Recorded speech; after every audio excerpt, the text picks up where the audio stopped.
গ্রামের স্কুল পরিদর্শন করতে গেছেন এক পরিদর্শক। তিনি প্রথমেই ঢুকলেন ক্লাস 8-এর রুমে। স্কুলের পড়াশোনার মান কেমন তা যাচাই করার জন্য সামনের বেঞ্চের এক ছাত্রীকে কিছু প্রশ্ন করলেন। পরিদর্শক বললেন, বাংলাদেশের রাজধানীর নাম কি? তখন ছাত্রীটি বলল, সিলেট। তখন পরিদর্শক বললেন, রাজধানীর নাম জানো না? তুমি ক্লাস 8-এ উঠেছো কিভাবে?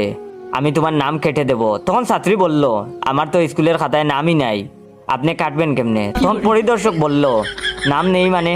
তখন ছাত্রীটি বলল, আমি স্কুলের মাঠে গরু নিয়ে আইছিলাম, স্যারে কইল তোরে 10 টাকা দিমু, তুই ক্লাসে আইসা বইসা থাক। তখন পরিদর্শক শিক্ষককে বললেন, সি মাস্টার সাহেব, আপনার লজ্জা করে না? শিক্ষা নিয়ে ব্যবসা করেছেন, আমি আপনাকে বরখাস্ত করব। তখন তাচ্ছিল্যের সুরে ক্লাস শিক্ষক বললেন, আপনি আমারে বরখাস্ত করতে পারবেন না, আমি মাস্টার না, সামনে যে মুদি দোকানটা দেখতাছেন ওইটা আমার। মাস্টার সাহেব আমারে কইল শহর থেকে এক বেটা আইব, আমি হাটে গেলাম, তুই ক্লাস ঘরে যাইয়া বইসা থাকবি।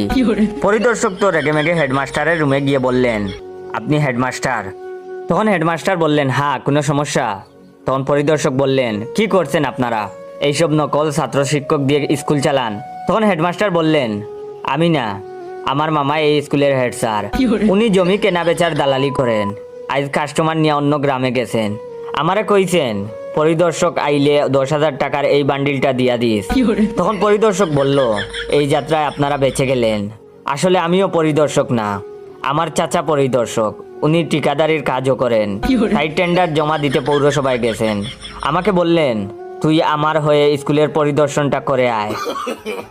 No, no, no, no.